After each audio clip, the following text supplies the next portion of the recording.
Next up is Listener's Takeover. And this is a message from Chris from Texas. Hello, Jimmy and Francis. I've started road biking. I've come from a mountain bike background. I'm in the market for a new bike. I've been looking at a $600 US bike with Shimano Claris and thought it would be a great entry-level bike for me. Recently, I tried a $1,000 Cannondale Synapse with Shimano 105 that felt great.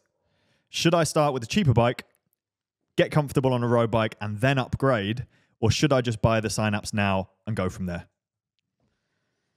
So my first thought is buy the best bike you can for the amount that you can afford.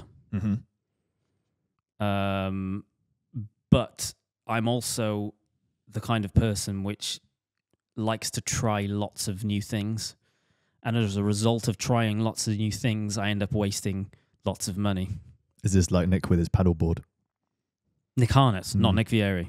Nick Harnett. Yeah, Nick Nick Harnett. Vieri does that as well. Does he do paddleboarding? No, he buys things and then doesn't use them very much. Oh, right, yeah.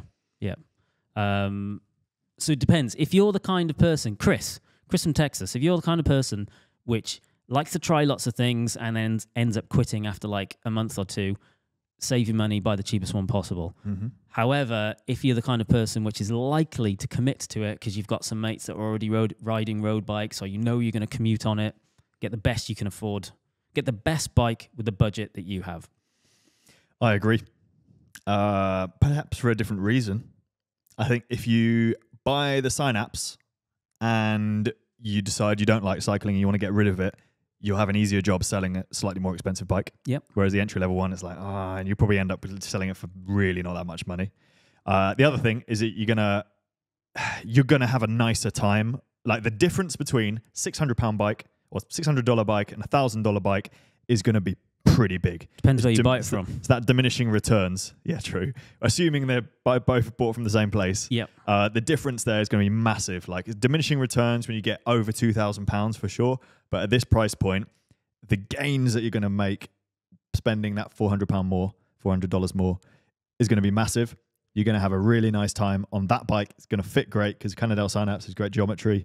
And yeah, I would go for the more expensive one. However, if it was a Cannondale Synapse for $600 with Shimano Claris, so the same frame set but lower spec, same wheels, say it's exactly the same, then That's you not go for gonna the happen. $600 one. Yeah, I agree. Because you could sling a better group set on 2 years, 3 years. Well, like, you know, as it wears out, you put a higher standard group set on if you wanted, and then you've got a better bike. Although, you know, if it's the new Shimano Claris, it's pretty good. Mm-hmm.